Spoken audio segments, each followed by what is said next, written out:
Bismillahirrahmanirrahim. Assalamualaikum warahmatullahi wabarakatuh.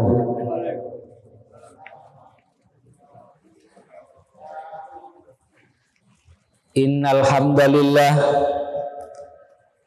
nahmaduhu wa nasta'inuhu wa nastaghfiruh wa na'udzu billahi min syururi anfusina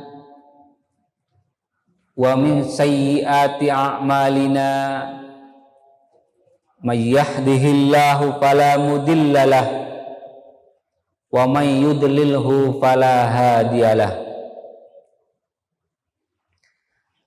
Asyhadu an la ilaha illallah wahdahu la syarikalah wa asyhadu anna Muhammadan abduhu wa rasuluhu la nabiyya ba'da amma ba'.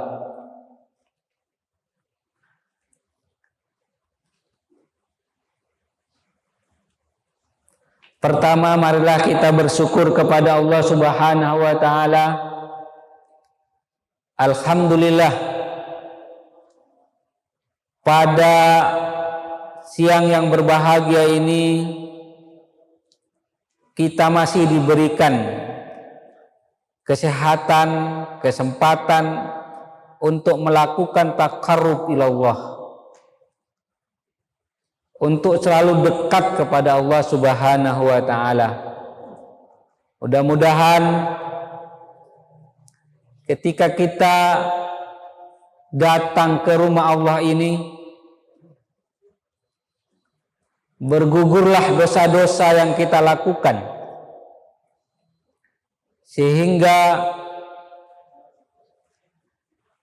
keimanan dan ketakwaan kita terus mengalami peningkatan. Salawat dan salam marilah senantiasa kita sampaikan kepada Rasulullah SAW. Allahumma salli ala Muhammad wa ala ali Muhammad. Bapak-bapak, ibu-ibu, hadirin hadirat yang berbahagia, suatu hari Rasulullah SAW mengajukan permintaan kepada para sahabat. Wahai sahabatku, siapakah yang bersedia untuk memerangi Bani Quraisyah? Pada saat itu sahabat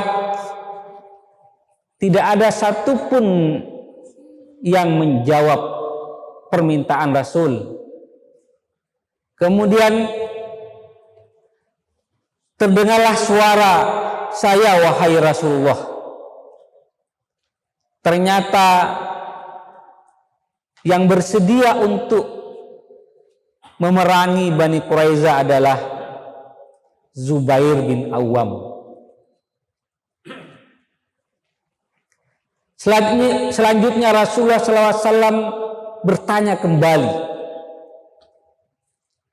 "Wahai sahabatku, siapakah yang bersedia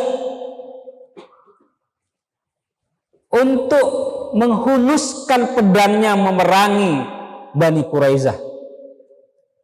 Kembali Zubair bin Awam menjawab, "Saya wahai Rasulullah." Selanjutnya Rasul bertanya kembali, "Wahai sahabatku, siapakah yang bersedia untuk memerangi orang Yahudi Bani Quraisyah?"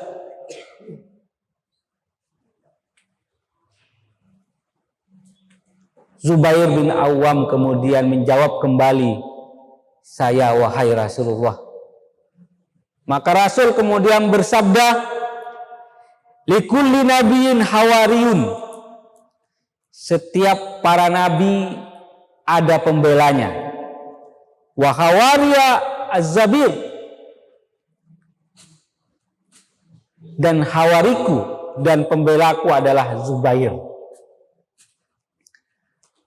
Ma'asyiral muslimin rahimakumullah, tokoh yang akan kita sampaikan dalam kultum singkat ini adalah Zubair bin Awam. Dia adalah tokoh yang dijamin oleh Rasulullah SAW untuk masuk surga, dan setelah Talhah kemudian Rasul menyatakan Zubair yadkhulul jannah. Ma'asyiral muslimin rahimakumullah, mengapa Zubair bin Awam dijamin untuk masuk surga? Apa amalan-amalan istimewanya?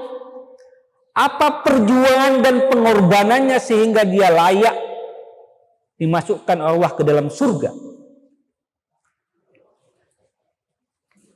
Yang pertama, sejak kecil Zubair bin Awam sudah memeluk Islam melalui tangan Abu Bakar.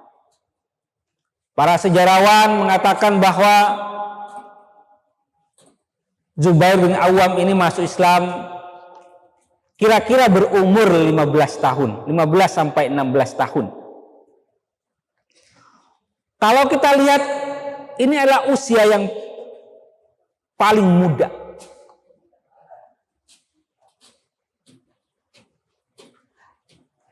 Keislaman Zubair bin Awam membuat masyarakat Mekah saat itu menjadi viral, menjadi pembicaraan banyak orang. Karena keislaman itulah kemudian pamannya tidak setuju. Karena marahnya kepada Zubair bin Awam, pamannya ini kemudian menggulung tubuh Zubair bin Awam dengan tikar yang terbuat dari rumputan. Kemudian di bawah rumputan itu dibakar dengan api sehingga kemudian asapnya memenuhi tubuh Zubair bin Awam. Hampir-hampir pada saat itu Zubair bin Awam meninggal dunia. Namun kekejaman orang-orang Quraisy terhadap Zubair bin Awam tidak melunturkan imannya. Bahkan dia mengatakan, lan a'uda ilal kufari abada.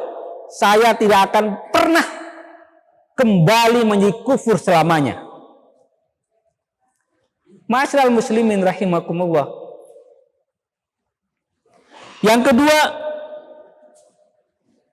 perjuangan yang dilakukan oleh Zubair bin Awam adalah dia terkenal dengan orang yang pertama menghunus pedang di jalan Allah Subhanahu wa taala.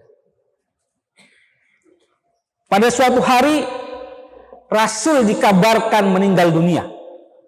Pada saat itu Zubair bin Awam sedang duduk istirahat di dalam rumahnya. Mendengar berita itu kemudian dia mengambil pedangnya dan berlari mencari sumber berita itu, dan ditemui Rasul masih dalam keadaan hidup. Maka bertanya Rasul kepada Zubair bin Awam, "Wahai Zubair, mengapa engkau menghunuskan pedang?" "Wahai Rasul, saya mendengar bahwa engkau telah dibunuh oleh orang Quraisy, dan saya mencari siapa pembunuh itu karena saya akan membunuhnya kembali." Maka dalam sejarah dikenal Zubair termasuk orang yang pertama dalam menghunuskan pedang di jalan Allah Subhanahu wa taala. Yang kedua,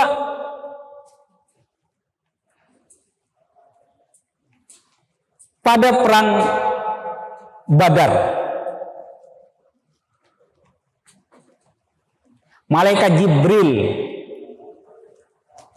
tampil menyerupai wajah Zubair bin Awam. Pada saat itu Zubair bin Awam ditugaskan oleh Rasulullah SAW untuk menjaga pasukan sayap kanan. Namun secara tiba-tiba di samping Rasul ada sosok yang menyerupai wajah Zubair bin Awam. Rasul mengatakan, Zubair, serang musuh tersebut. Kemudian orang itu mengatakan, saya bukan Zubair bin Awam. Maka Rasul mengerti bahwa yang datang itu adalah Jibril untuk membantu perang Badar. Ma'asyiral muslimin rahimakumullah. Ada satu sosok Zubair Awam yang tidak pernah disampaikan baik oleh para sejarawan maupun yang lainnya.